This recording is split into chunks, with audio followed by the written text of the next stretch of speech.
Hello, hello, hello. Hey, ẹ̀yin èèyàn mi. Ah, wọ́n ní tá bá ní ká kárí Olúwa, ilẹ̀ á ṣú, ilẹ̀ á mọ́. Oore tí kábíyèsí ní fún láti ọ̀run wá tó gbé wá sílé ayé, kò mọ nǹkan tọ́lọ́run ṣe fún un. Wọ́n ní kì í ṣe ipá àti agbára òun la fi ń ṣe ilé ayé tí ò bá jẹ́ oore ọ̀fẹ́ Ọlọ́run. Ẹ wo kábíyèsí wa yìí, oore ọ̀fẹ́ tó ní pọ̀, ó pọ̀ kò dẹ̀ mọ́, kò mọ́ ṣàìdá, kò mọ́ ṣàìmọ̀ oore tí Ọlọ́run ṣe fún un. Oore Ọlọ́run tọ́lọ́run fún un tó fi Naomi jíǹkẹ́ ẹ̀. Kábíyèsí ò mọ̀, ó dàbí ipò tí ń mọ̀ díẹ̀díẹ̀. Lágbára Ọlọ́run ó máa mọ̀ tán. Á mọ̀, á tún mọ̀ lórúkọ Jésù. Bọ́n ṣe wá ní sẹ́mọ̀ ìpànà tí kábíyèsí tí Naomi ti dé sọ́dọ̀ kábíyèsí. Ẹ mọ̀ pé tí kábíyèsí bá ti ń rí Naomi, torí ẹ̀ ni ò ṣe fẹ́ fi lọ́rùn lẹ̀. Anytime tó bá ti rí Naomi, ayọ̀ ẹ̀ máa ń kán gbogbo ìgbà. Wọ́n ní bọ́n ṣe rí lọ́sàn-án tó ti mú ìyàwó ẹ̀ dé sí Naomi ti dé. Pẹ̀lú gbogbo oríṣiríṣi nǹkan tán ló ṣẹlẹ̀ lánàá yẹn, kì í ṣe kékeré. Bí Elizabeth tí wọ́n fẹ́ tí òun náà gbàbọ̀, torí ẹ̀ fẹ́ gbàbọ̀dè lánàá, torí ẹ̀ ò dẹ̀ wá gbàbọ̀dè. Pẹ̀lú iṣẹ́ tó ti ń bá wọn ṣe láti ẹjọ́ yìí, òun ló mọ̀. Tí tọ́lọ́run tún kó yọ, tó tún di pé ṣe Ashley tún lọ bá kábíyèsí àti Naomi tó fẹ́ lọ bá wọn, tí Ashley tó fẹ́ lọ bá wọn lókè, tó fi yí gbirigbirigbirigbiri tó ṣubú délẹ̀ pátápátá tó ṣèṣe yánmọyànmọ. Wọ́n ní kò tán sí ọṣẹ́ wọn pé ewúrẹ́ aláìgbọràn ni.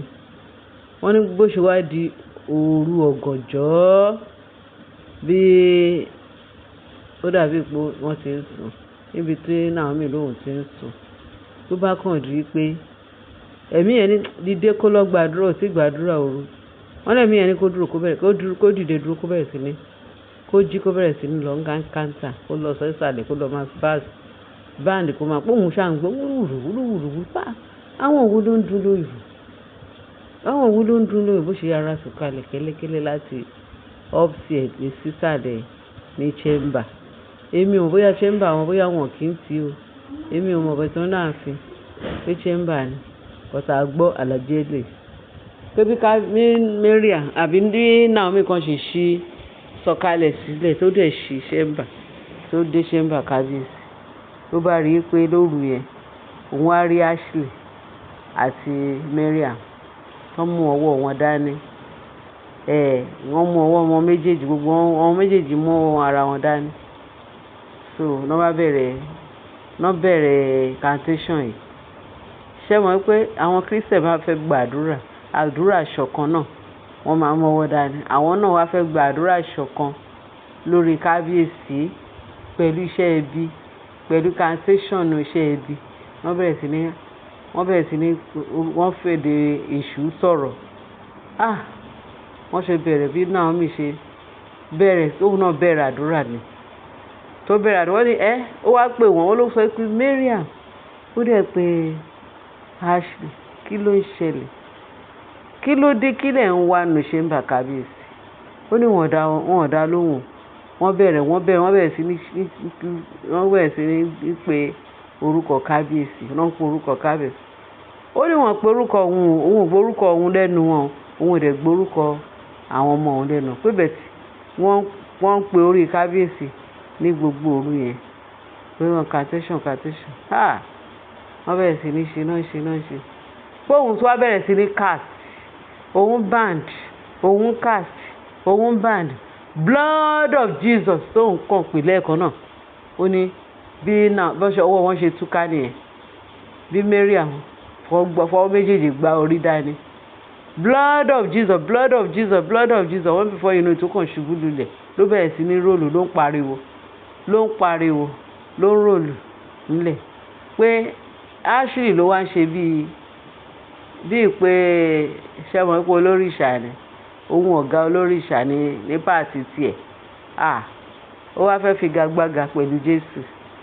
Wọ́n ní bí Naomi bó tún ṣe bẹ̀rẹ̀ sí ní pakuru, wọ́n wá sọ fún Naomi pé kó stop wọ́n ní stop that blood of Jesus má porúkọ yẹn mọ́ wọ́n ní wọ́n ló ṣẹ̀ṣẹ̀ wá fún Naomi lágbára wọ́n ní tọ̀hún yẹn ọwọ́ wọn ti já kúrò lọ́wọ́ ara wọn nìyẹn ti ń rólù ńlẹ̀ tó fọwọ́ gbá orí o blood of Jesus yẹn wọ́n ló ń ṣe ṣégè mẹ́wàá fún Mariam ó dẹ̀ ń rólù ńlẹ̀ wọ́n ní before you know it ìyẹn náà tó ti lọ bá nílẹ̀ ẹ̀lẹ̀ òun náà sì ṣe gbì nígbà tó bẹ̀rẹ̀ sí ságà tó sà tó ń pé blood of Jesus yẹn kò wọ́n lẹ́nu Naomi blood of Jesus wọ́n ní ṣe ló kàn nọra mọ́lẹ̀ àfi gbì wọ́n ní gbígbà tó ti ságà ó kàn nọra àwọn méjèèjì wá ń ròdò lẹ̀ wọ́n ṣe sùn pọ́npọ́n nìyẹn wọ́n ní bọ́ ṣe kọ́ tó sùn kọ́ fẹ́ ń ròlù ó kàn ń ròlù yẹn pé blood of Jesus ló gbà tó rí pé Ashley ti sọ̀kalẹ̀ gbogbo ó ti ṣubú sílẹ̀ ní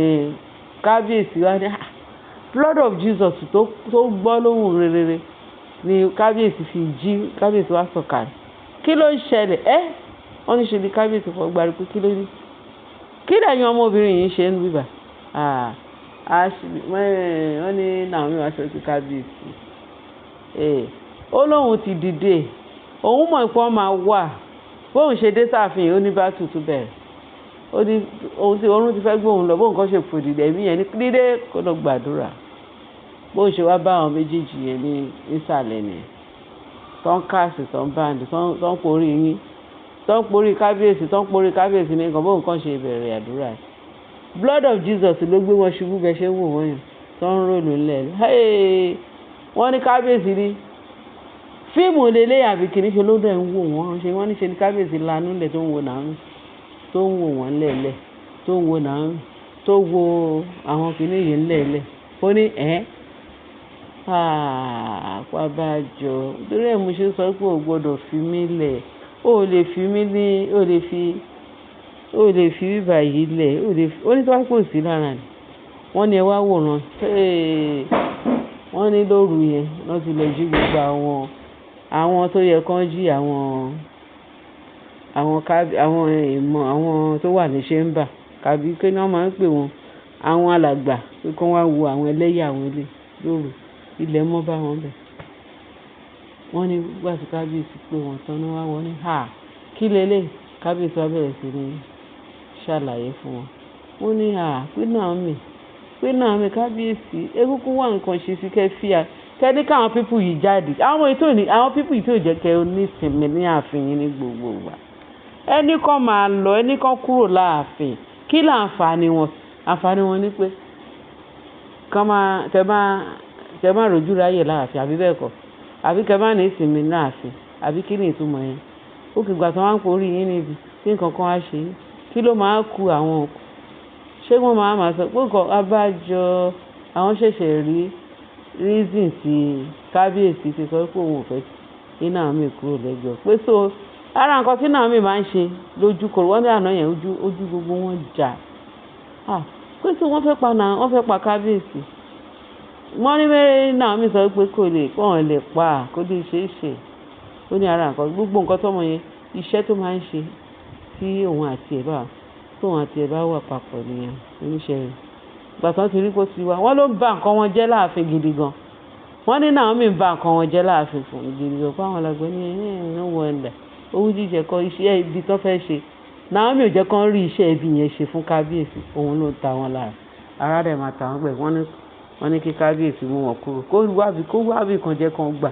because eléyìí ti pọ̀jù fún kábíyèsí kò sí ìsinmi kò sí ẹ̀sí àlàáfíà nínú fífi àwọn eléyìí sínú ààfin wàhálà náà ní kábíyèsí ń wá fún rẹ̀ ẹ̀yin èèyàn mi ẹ ṣé o ẹni awífún ọbàjọ́ gbọ́ ẹni atúwífún pẹ̀lú ọlọ́run tó gbà ọlọ́run akọ́ kábíyèsí wa mọ̀ ṣe inú kábíyèsí àádúgbẹ̀ òun àti Naomi bẹ́ẹ̀ wọ́n ṣe ń wà ìlọsíwájú fúnra wọn iwájú ni ọ̀pọ̀ ibi títí wọn náà máa ré sí agbára ẹ̀jẹ̀jẹ̀ àfihàn á sàn wọ́n sọ máa sàn wọ́n sálà àfíà ńlá àbọ̀rọ̀ kí ṣe kókó máa wéèsì owó lórí àwọn tó ń pera wọn ní káńtáfìtì olórí àwọn tó wá jẹ níbi tó ń ṣiṣẹ́ sí torí ọlọ́run ò kọ́ wọn pọ̀ ó di dandan ọlọ́run á mú wọn wá bí gbà lọ Jésù Olúwa wa ààbì ẹ ṣé gan ẹ̀yin èèyàn mi bẹ ṣe ń tẹ́tí sí wa ọ̀bọ̀ ọlọ́run adájú lórí yín wa ẹ bá share, ẹ bá like, ẹ bá subscribe, kéde bá fi tó kù sí comment section. Èmi Ọlọ́run, ààbò Ọlọ́run, oore ọ̀fẹ́ Ọlọ́run a máa bá wa gbé o. Ẹ̀mí yín á gùn o. Ire la máa bára wa ṣe nínú ọdún yìí, a máa yayọ̀ ṣẹ́gun. Jésù Kristi Olúwa wa. Àmín. Ẹ ṣé láyọ̀.